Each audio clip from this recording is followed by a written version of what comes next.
रीमा कुछ ऐड करना चाह रही है? ये एक थोड़ा पुराना एनालिसिस हो गया है, at least again with respect to Mohammad Ali साहब। मेरा ख्याल है अमेरिका में तब्दीली आ रही है, ये आम अवाम की सतह पे आ रही है, अमेरिका में जो रहने वाले जूज हैं उनकी सतह पे आ रही है, मीडिया की सतह पे आ रही है। अब आप ये नहीं कह सकते कि बस रेडिकल लेफ्ट विंग है जो एंटी इजराइल सेंटिमेंट रखती है।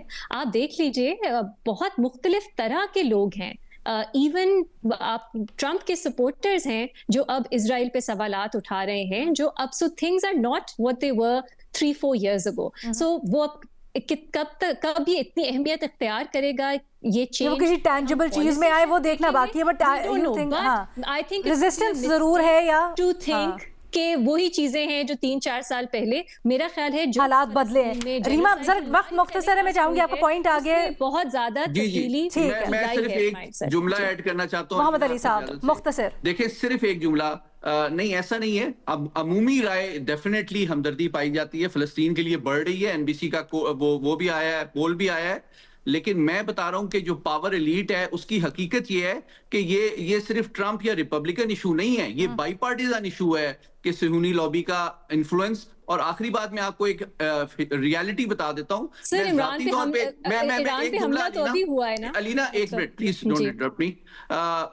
देखिए मैं ये आपको जाती तौर पे बता देता हूं कि जब हिलरी क्लिंटन जो है कैंपेन कर रही थी, तो मैं जाती तौर पे मेरे एक बड़े अच्छे दोस्त हैं जो उनके लीड कैंपेनर थे, उसके लिए उन्होंने millions of dollars fund raising की थी हिलरी क्लिंटन के लिए। लेकिन उसको हिलरी क्लिंटन ने पर्सनल उनको ईमेल की कि I am really grateful for your lobbying effort for raising millions of dollars for my campaign, लेकिन मैं आपको पब्लिकली रिकॉग्नाइज नहीं कर सकती। अलीना सॉरी, मुझे समझ नहीं आई इस बात की रेलेवेंस। ऑफ कोर्स ईरान जो है वो अमेरिका बाय पार्टिजान इशू है। वो ईरान जो है वो एक थ्रेट अमेरिका उसको बहुत अरसे से तस्वुर करता है, लेकिन हमने देखा है कि पॉलिसीज में तब्दीली आती है और कोई इस एक्सटेंट तक नहीं गया इजराइल के कहने के बावजूद कि वो ईरान पे हमला करें। तो इसको ऐसे कहना कि ये मतलब, और अमेरिका में ज्यादातर लोग जो हैं वो इस जंग को सपोर्ट नहीं करते। थोड़ा सा इसको ब्रॉडली देखने की जरूरत है। और चलिए ही हैज हिज रीजंस, मैं चाहती हूं बाकी सबको भी जरा शामिल करें। आई अंडरस्टैंड, ठीक है, I understand, but I have my reasons that I also. नहीं एब्सोल्युटली, देखिए you both are entitled to your opinions. जरा मैं बाकी सबकी राय भी ले लूं। एक लास्ट सेंटेंस प्लीज, एक लास्ट सेंटेंस। पब्लिक सेंटिमेंट को पॉलिसी चेंज में तब्दील होते होते वक्त लगता है। तो अब पब्लिक सेंटिमेंट तो हम सब मानते हैं तब्दील हुआ है, अब वो पॉलिसी चेंज में कब ट्रांसलेट करेगा वी विल सी। ये बड़ा अहम पॉइंट है, ये बड़ा अहम पॉइंट है, मैं इसको आगे लेके जाना चाहती हूँ। बड़ा अहम पॉइंट है जो आखिरी आपने उठाया, इसको मैं आगे लेके जाना चाहती हूँ। उमर चीमा साहब काफी देर से कुछ ऐड करना चाह रहे हैं, पहले वो बात कर लें ना। मेरा ख्याल है कि ये डिस्टिंक्शन हमारी बरकरार रहनी चाहिए। बहुत सारे लोग हैं यहूदी, बहुत सारे लोग हैं जो नेतन्याहू के खिलाफ हैं। वो इस टाइम गजा में उसने जो किया है, बाकी जो कर रहा है, इस पे ईरान के हवाले से पूरे इजराइल में कंसेंसस है। लेकिन अभी भी जो इजराइल के अंदर एक सर्वे हुआ है ना, 37% लोग उसके हमायती हैं, बाकी उसके खिलाफ हैं।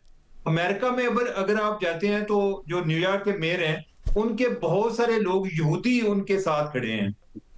जो अमेरिका सर यहाँ पर बात इस नुक्ते पे आकर रुकी है कि अवाम के जो सेंटिमेंट है, जो एविडेंटली हमें नजर आ रहा है कि इस वक्त एंटी इसराइल और एंटी अमेरिका पॉलिसी ईरान पर हमला करने की है, वो सेंटिमेंट क्या पॉलिसी को अफेक्ट कर सकता है और कब और किस हद तक?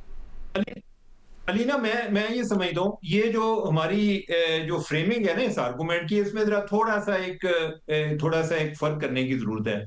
अच्छा, नेतन्याहू बड़ी देर से कोशिश कर रहा था। मुझे अभी ये लगता है कि जैसे ट्रंप जो है ना, वो वेनेजुएला के अटैक के बाद वो ओवर कॉन्फिडेंट हो गया था और वो को अपनी तरफ से ना वो सिकंदर आजम बनने के चक्कर में था। उसको लग रहा था कि जैसे अभी सारे काम हो सकते हैं, तो उस कॉन्फिडेंस में वो आगे चला गया।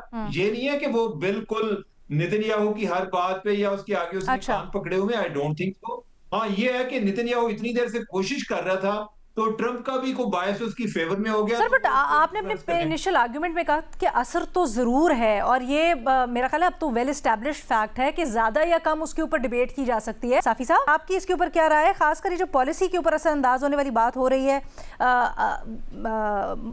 मोहम्मद अली साहब ने जो इसके ऊपर आर्गुमेंट दिया, कुछ कहना चाहेंगे उसके ऊपर? देखिए, एक तो ये है कि यहूदियों में तफरीक करनी ज़रूरी है।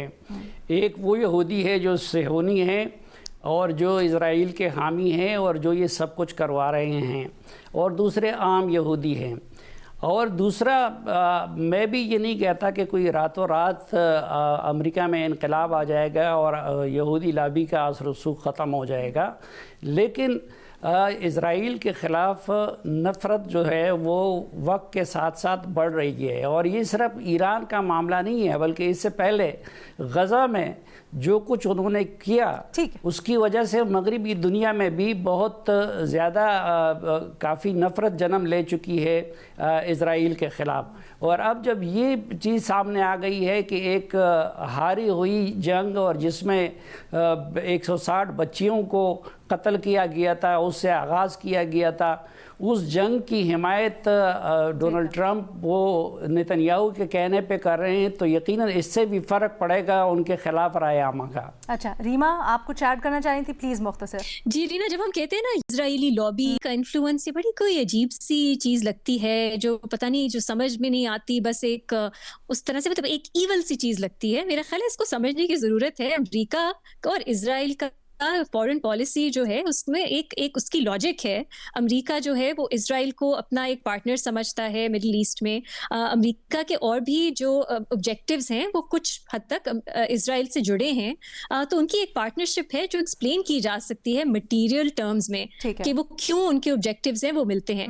लेकिन इस जब हम कहते हैं ना इजरायली लॉबी और वो इस तरह, वो एक अजीब सी बात लगती है। जैसे मतलब मुझे पर्सनली मैं थोड़ी अनकंफर्टेबल होती हूँ इसको इस जब हम फ्रेम करते हैं। तो आहिस्ता आहिस्ता अगर लोगों में सेंटिमेंट तब्दील हो रहा है तो अमेरिका की पॉलिसी भी इस इशू पे तब्दील हो सकती है। ये ऐसा नहीं है कि बस वो एक तरह से हॉस्टेज हैं इस इजरायली लॉबी के जिसके अपने मकासद हैं और अमेरिका जो है वो कुछ कर नहीं सकता। थोड़ा सा मेरा ख्याल है अगर हम इसको अनपैक करें तो हमें नजर आएगा कि इसको हम एक्चुअली हम समझ आती है कि क्यों अमेरिका जो है वो क्योंकि उसके ऑब्जेक्टिव्स और उसकी फॉरेन पॉलिसी के जो कंसर्न्स हैं वो इजराइल से मिलते हैं।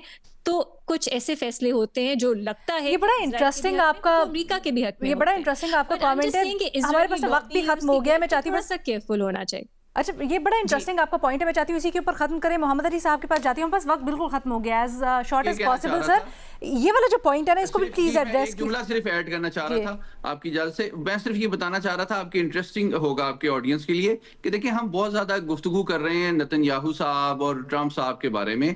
हकीकत ये है कि ये जो वॉर इस वक्त अमेरिका और इसराइल लड़ रहे हैं, इसकी तैयारी, प्लानिंग, ट्रेनिंग में सालों लगे। एग्जैक्टली, ठीक है ना। ट्रंप खुद भी ये कहते हैं, बहुत ज्यादा क्रेडिट दे रहे हैं ट्रंप साहब को, और वो तो पहले भी बताते हैं कि क्या है क्या नहीं है। जी बट जी, तो ये इस बात का सबूत है कि इसकी तैयारी, हिकमत अमली, ट्रेनिंग सालों से जारी थी, इवन बाइडेन साहब के दौर से।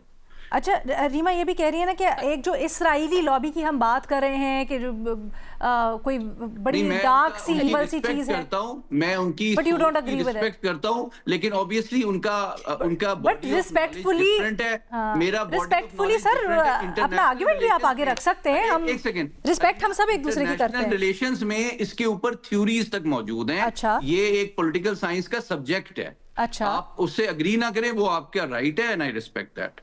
मैं एक चीज इधर ऐड करना चाहूंगा। उमर चीमा साहब।